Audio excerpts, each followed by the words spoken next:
सितंबर 2025 की ये बात है। दिल्ली में विवेक विहार एक कॉलोनी है। यहीं पर एक बड़ी सी कोठी होती है और उस बड़ी सी कोठी के अंदर एक नौकरानी जो कि यहीं रहती है 24 घंटे, यहीं सोती है, यहीं खाती है और यहीं पर काम भी करती है। एक रात सोते सोते उस लड़की को अचानक से एक सपना दिखाई देता है और उसकी बहुत जोर से चीख निकल जाती है। जैसे उसकी चीख निकलती है, मालिक और मालकिन जो होते हैं दौड़ते हुए उस लड़की के पास पहुंचते हैं। वहां जाने के बाद देखते हैं, उसे पूछते हैं, बेटा क्या हुआ, कैसे परेशान हो। उस लड़की ने कहा कि मुझे अचानक से एक सपना दिखाई दिया था और डर सा लगने लगता है। उस लड़की को तसल्ली दी जाती है और जो मालकिन होती हैं काफ़ी समय उसके साथ रहती हैं। उसके बाद ये वक्त बीत जाता है। 2-3 दिन के बाद फिर से उस लड़की को वही सपना दिखाई देता है और जैसे सपना दिखाई देता है तो उसकी फिर से चीख निकल जाती हैं। अब मालिक ने उस लड़की से पूछा कि बेटा तुम बड़ी डरी डरी रहती हो, सहमी सहमी रहती हो, क्या दिक्कत है, क्या परेशानी है, मैं तुम्हारी क्या मदद कर सकता हूं, तुम मुझे अपने पिता की तरह मानो, कोई दिक्कत कोई परेशानी है तो तुम मुझसे बात कर सकती हो। लेकिन उस नौकरानी ने उस मालिक से कोई भी ऐसी बातचीत नहीं की और वो शांत हो जाती है। लेकिन तीसरी बार फिर से उसको वही सपना दिखाई देता है और जो सपना दिखाई देता है तो उसकी चीखें निकल जाती हैं। इस बार मालकिन ने मालिक की भूमिका निभाई और वो उसके पास जाती है, उसको अपने सीने से लगाया, उसको पुचकारा, दुलारा, उससे कहा बेटा तुम इतना परेशान क्यों हो, क्या दिक्कत है, क्या परेशानी है, क्या बात है, तुम रात में सोते सोते एकदम चीखने लगती हो, डर जाती हो, डरी सी रहती हो, सहमी सी रहती हो, मैं तुम्हारी मां की तरह हूं, तुम मुझसे ये बात कर सकती हो।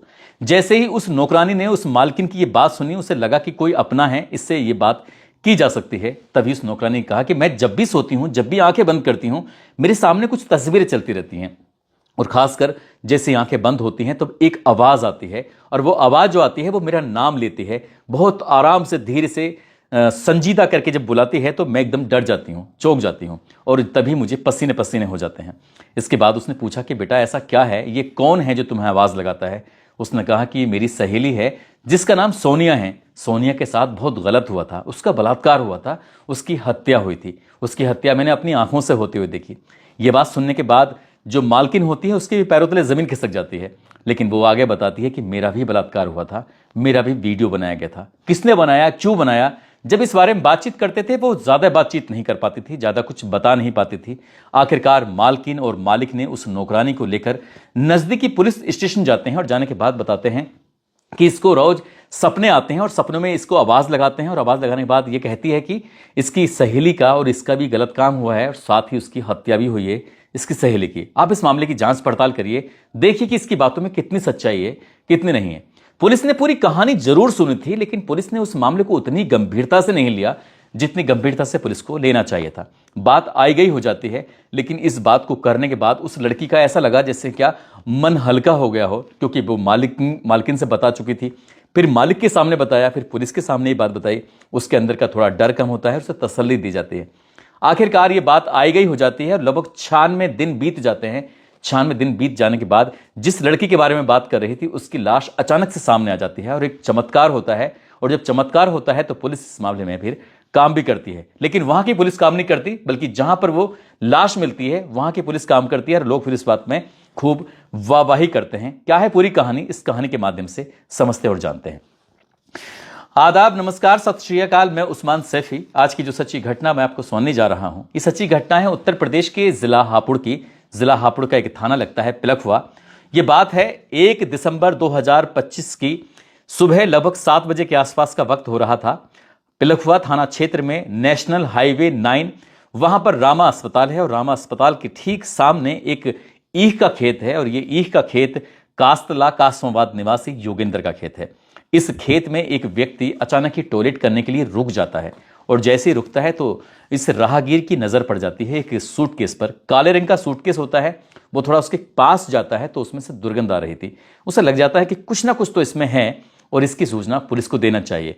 उसने एक जिम्मेदार नागरिक का फर्ज निभाते हुए 112 नंबर पर पुलिस को फोन करता है और पुलिस को फोन करने के बाद पूरी लोकेशन बताता है। कहता है कि साहब यहां पर एक सूटकेस है, काले रंग का है, इस तरह से है, यहां रामा हॉस्पिटल है, उसके ठीक सामने आप आ जाइए।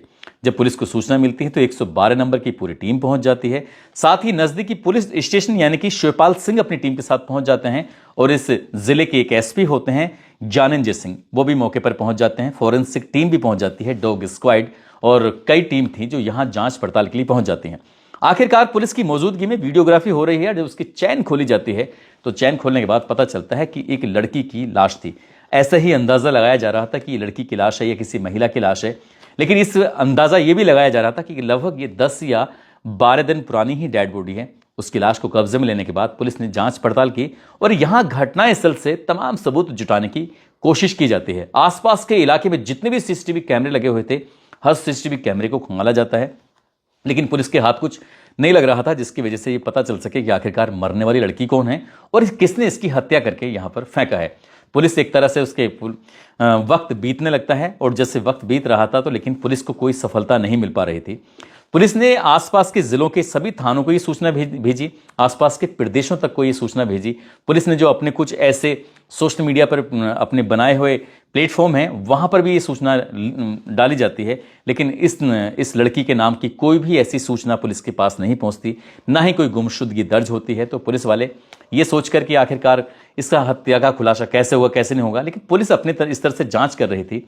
आखिरकार एक पोस्टर तैयार किया जाता है और वो पोस्टर तैयार करने के बाद कई टेम्पू के पीछे लगाते हैं, बसों के पीछे लगाते हैं, रोडवेज पे लगाते हैं, जहां पर पब्लिक का बहुत आना जाना था वहां पर वो पोस्टर चस्पा कर दी जाते हैं, ताकि जो भी जानकारी मिली है, सूटकेस का रंग बताया गया, एक लड़की के ऊपर जो कपड़े थे, जो कपड़े पहने हुए थे उसके कपड़े बताए गए, उसके बालों की लंबाई बताई गई, एक ऐसा हुलिया तैयार किया गया और उस हुलिये की जानकारी पोस्टर में चस्पा कर दी जाती है। लेकिन पुलिस के पास कोई इंफॉर्मेशन नहीं आ रही थी। ये तारीख है 12 दिसंबर 2025। एक टेम्पू है जो कि आगे चल रहा है, एक बड़ा कारोबारी है, बड़ा बिजनेसमैन है जो कि उसके पीछे चल रहा है। उस कारोबारी ने बार बार अपनी गाड़ी का हॉर्न बजा रहा था, लेकिन वो टेम्पू वाला सुनने को तैयार नहीं हो रहा था। इसी बीच में उस टेम्पू वाले पर इतना गुस्सा आता है उस कारोबारी पर को कि वो कहता है कि तुम क्या साइड नहीं दे सकते, और मैं बार बार हॉर्न बजा रहा हूं, तुम रुकने को तैयार नहीं हो। वो इतना गुस्से में आता है, गुस्से में आने के बाद उतर के उसको डांटना फटकारना शुरू कर देता है। डांट फटकार के जैसे ही वो ये जो बिजनेसमैन है वहां से हटता है तो उसकी नज़र टेम्पू के पीछे एक लगे हुए पोस्टर पर पड़ जाती है। उस पोस्टर को देखता है और देखते ही उस टेम्पू वाले को रोकता है। रोकने के बाद पूरी जानकारी कलेक्ट करता है और कुछ जानकारी कलेक्ट करने के बाद उस मोबाइल से फ़ोटो खींचता है और मोबाइल से फ़ोटो खींचने के बाद जब अपने घर पहुंचता है, घर में एक नौकरानी है जो वहां पर उसके काम करती है। उस नौकरानी से बात करता है कि बेटा, जैसी तुम बातें बता रही थी वैसी बातें तो इस पोस्टर के अंदर लिखी हुई हैं। मुझे तो ऐसा लगता है कि जो तुम्हारी सहेली है कहीं ऐसा तो नहीं है इस सूटकेस के अंदर ही पैक कर दी गई हो। बस इतना सुनना था। उसके बाद उस नौकरानी को वो बिजनेसमैन जो होता है अपने साथ बिठाता है। साथ बिठाने के बाद सीधा पहुंच जाता है पिलखवा थाने, और पिलखवा थाने में ले जाने के बाद कहता है कि साहब कुछ जानकारी ये मेरी नौकरानी है, ये आपको देना चाहती है, आपसे बातचीत करना चाहती है। तभी उस नौकरानी ने कहा कि साहब मुझे तारीख याद है। वो तारीख थी 28 अगस्त 2025। उसकी सहेली जिसका नाम सोनिया होता है, सोनिया की हत्या हुई थी। और ये कपड़े देखकर मैं साफ साफ अंदाजा लगा सकती हूं कि ये कपड़े उसी के हैं। जैसे ही पुलिस वालों ने ये बात सुनी, क्योंकि जो उसके अवशेष मिले थे उनका अंतिम संस्कार कर दिया जाता है, क्योंकि 72 घंटे तक पुलिस ने इंतजार किया और जब किसी ने क्लेम नहीं किया तो उसके बाद फिर जब उसका अंतिम संस्कार हो जाता है। लेकिन सामान जो होते हैं, फोटो जो होते हैं, फोटो को देखकर उसने पहचान लिया था कि ये उसकी सहेली है। लेकिन ये काम किसने किया है, तभी वो एक नाम लेती है और नाम था अंकित का। अंकित जो कि हापुड़ जिले का ही रहने वाला होता है। उसका थाना सिंभावली लगता है, सिंभावली का गांव लगता है नवादा कला। और उसकी पत्नी जिसका नाम कलिस्ता उर्फ काली होता है, जो कि झारखंड के जिला सिमडेगा का एक थाना लगता है ठेठा इंगर, और ठेठा इंगर थाना क्षेत्र का गांव लगता है केरैया कुडपानी। वहां की रहने वाली होती है कलिस्ता उर्फ काली। और अंकित जो कि हापुड़ के सिंभावली का रहने वाला होता है। पुलिस ने अपनी टीमों का जाल बनाया और जाल बनाने के बाद आखिरकार अंकित को और उसकी जो पत्नी होती है कलिस्ता, इनको गिरफ्तार कर लेती है। और गिरफ्तार करने के बाद फिर उनसे पूछा जाता है, उनसे जानकारी जुटाई जाती है। दरअसल जब जानकारी जुटाई जाती है पता चलता है कि जो कलिस्ता उर्फ काली है, ये अंकित उसका दूसरा पति है। पहले पति का नाम साहू होता है और साहू भी झारखंड का ही रहने वाला होता है।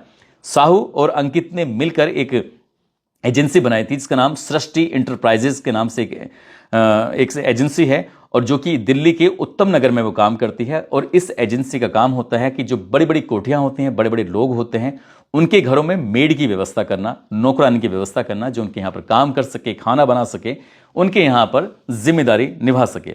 अब जब उनसे पूछा जाता है कि सोनिया की हत्या तुमने क्यों की, इसके पीछे का क्या कारण है, तब उसने कहानी बताना शुरू कर दिया। उसने बताया कि साहब एक रोज की बात है, वो अपने घर पर बिल्कुल अकेला था। उस वक्त सिर्फ सोनिया थी। सोनिया को देखकर उसका दिमाग खराब हो जाता है, यानी कि उसकी नीयत खराब हो जाती है, और उसके साथ उसने गंदा काम करने का कोशिश की, उसने विरोध करने की कोशिश की, उसने उसको डांटा फटकारा, लेकिन उसे डर लग रहा था कि ये बात कहीं लीक ना हो जाए, इसलिए उसने उसके साथ गलत काम तो किया ही किया, लेकिन उसका पूरा का पूरा वीडियो अपने मोबाइल में कैद कर लिया और ये कह दिया उससे कि अगर तुमने भविष्य में ये बात कहीं दोहराने की कोशिश की तो देख लेना, ये वीडियो लीक कर देगा। ये जो महिला है, लड़की है, वो जिसका नाम सोनिया है, वो भी झारखंड की ही रहने वाली है और जो उसकी पत्नी है कलिस्ता उर्फ काली, उसके गांव के आसपास की किसी गांव के रहने वाली है और वो आई थी यहां पर दिल्ली में काम ढूंढने के लिए और अपने परिवार की आर्थिक रूप से मदद करने के लिए। लेकिन जब उसने उसके साथ गंदा और घिनौना कृत्य किया, उसके बाद उस लड़की को गुस्सा आता है और वो अपनी बात पर अडिग रहती है। वो कहती है कि मैं पुलिस के पास तो ज़रूर जाऊंगी, हर हाल में जाऊंगी, अगर देख लेना तुमने मुझे कुछ किया है, कुछ करने की कोशिश की, भले चाहे तुम कितनी वीडियो बनाओ। उस लड़की को समझाया जाता है, बुझाया जाता है। अब ये कलिस्ता को बात पता चल जाती है, कलिस्ता यानी कि उसकी अंकित की पत्नी जो होती है, तो उसने कहा कि बेटा ये बात तुम किसी को मत बताना, अगर ये बात पता चलेगी तो बड़ी बदनामी हो जाएगी। तमाम तरह का दिलासा दिया जाता है। अब इस बीच में उसका एक काम लगवा दिया जाता है, एक कारोबारी के यहाँ पर, जो सविता विहार कॉलोनी होती है वहां पर उसका काम लगवा दिया जाता है। आखिरकार जो सोनिया होती है वहां काम करती है, लेकिन उसका काम में मन नहीं लगता। उसको हर वक्त हमेशा गुस्सा आता रहता था कि उसके साथ जो गंदा काम जो किया है वो अपने मालिक को किसी भी कीमत पर छोड़ेगी नहीं, उसको जेल भिजवा कर ही रहेगी, इसलिए काम में मन नहीं लगता था। और जिसके यहाँ काम करती थी उसने कहा कि मुझे ऐसी लड़की नहीं चाहिए। अंकित को फोन करता है कि अपनी नौकरानी को यहाँ से लेके जाओ, मुझे इसके साथ काम नहीं करवाना है। आखिरकार जब वो अंकित उसे अपने साथ लेके आ जाता है, ये तारीख थी 28 अगस्त 2025। सोनिया उत्तम नगर के उस इलाके में पहुंच जाती है जहां पर वो रहते हैं। यहीं पर वो बार बार एक ही बात रट लगाई हुई थी कि मैं पुलिस के पास ज़रूर जाऊंगी, हर हाल में जाऊंगी, तो मुझे रोक नहीं सकते। कलिस्ता को यह बात बहुत ज़्यादा अजीब लगती है, परेशान करती है। कलिस्ता उसको एक के बाद एक कई थप्पड़ मार देती है, कहती है कि आज के बाद अगर तुमने ये बात दोबारा दोहराने की कोशिश की, जो तुम्हारे वीडियो है वो सोशल मीडिया पर अपलोड कर दिया जाएगा और तुम्हारे माँ बाप देख लेना किसी को मुंह दिखाने के काबिल भी नहीं बचेंगे। आखिरकार उस लड़की पर दबाव बनाया जाने लगता है, लेकिन लड़की जिद पर अड़ी हुई थी।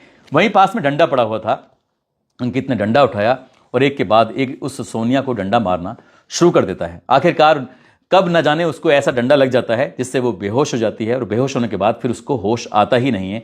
कुछ देर के बाद पता चलता है कि उसकी मौत हो चुकी है। इस घर में उस वक्त सोनिया के साथ साथ संजीदा भी मौजूद थी और संजीदा अपनी आंखों से इस दृश्य को देख रही थी। जैसे संजीदा देखती है तो उसको डरने लगती है, घबराने लगती है। लेकिन इसी बीच में पति और पत्नी के दिमाग में एक खुराफाती ख्याल आता है। वो डंडा दिया जाता है संजीदा के हाथ में और वो वीडियो बनाते हैं और कहते हैं कि तुम ये बात बोलो कि ये हत्या तुमसे हुई है। यानी कि ये सब कृत्य जब उससे करवाया जाता है, वो नहीं करती है तो उसको ज़बरदस्ती जोर देकर उससे बुलवाया जाता है। लाश के पास में खड़ी हो जाती है, उससे ये बुलवा दिया जाता है। वो बोल भी देती है कि हाँ ये हत्या मैंने की है, लेकिन शायद उसने अपनी जान बचाने के लिए ऐसा कुछ बोल दिया होगा। लेकिन अंकित और जो उसकी पत्नी होती है कलिस्ता, उसके दिमाग में अभी भी उससे बड़ी खुराफात सूझने लगती है।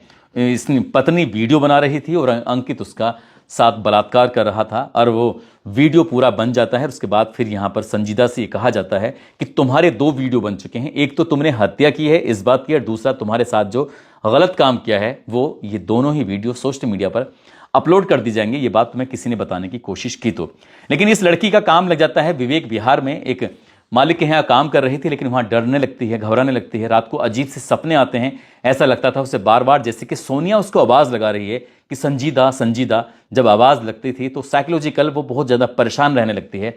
उसने अपने मालिक को बताया, मालकिन को बताया, वहाँ नज़दीकी पुलिस स्टेशन में बताते हैं, लेकिन ये बात किसी को इतनी ज़्यादा गंभीर नहीं लगती। लेकिन जब सूटकेस मिलता है इस हत्याकांड की, इनकी 28 तारीख को घटना होती है, 28 अगस्त 2025 को, और 1 दिसंबर 2025 को जब ये सूटकेस मिलता है तो उसके बाद फिर पुलिस सक्रिय होती है, उसका पोस्टर चस्पाया जाता है और ये फिर उसी मालिक को मिल जाता है जो मालिक और मालकिन उस लड़की को इंसाफ दिलाना चाहते थे। आखिरकार जब इस घटनाक्रम का खुलासा होता है तो हापुड़ की पुलिस ने इन दोनों आरोपी पति और पत्नी को गिरफ्तार किया और गिरफ्तार करने के बाद इनको जेल भेज दिया। शायद बाकी की जिंदगी इनकी सलाखों के पीछे गुजरेगी, क्योंकि इनके ऊपर न केवल हत्या के चार्जेस लगेंगे बल्कि उन दोनों लड़कियों के साथ जो गलत काम किया है वो भी चार्जेस लगेंगे। दोस्तों, इस पूरे घटनाक्रम को सुनाने का उद्देश्य किसी को परेशान करना नहीं है, किसी का दिल दुखाना नहीं है, बल्कि आपको जागरूक करना है, आपको सचेत करना है और आपको ये बताना भी है कि पाप करने वाला भले चाहे ये सोचे कि कभी पकड़ा नहीं जाएगा, लेकिन इस कहानी में वाकई चमत्कार ही होता है कि उस लड़की ने बताने की कोशिश की, लेकिन पुलिस ने गंभीरता से नहीं लिया और इस घटनाक्रम यानी कि हत्याकांड के 96 दिन के बाद वो लाश मिलती है, जिस लाश को समझ रहे थे कि 10 या 12 दिन पुरानी है, वो 96 दिन पुरानी लाश थी, जो कि ना गली थी ना सड़ी थी पूरी मात्रा में, और ऐसा लग रहा था देखकर जैसे कि 10-12 दिन पुरानी है। ये किसी चमत्कार से कम नहीं हो सकता। ये इतने दिन के बाद लाश मिली थी, हो सकता है बिल्कुल गल जाती, लेकिन शायद ये इस घटना के कभी खुलासा नहीं होता। लेकिन इस घटना में खुलासा भी होता है और आरोपी पकड़े भी जाते हैं, और एक किसी चमत्कार से कम नहीं होता। दोस्तों, आप सब लोग अपना ख्याल रखें, सुरक्षित रहें। जय हिंद, जय भारत।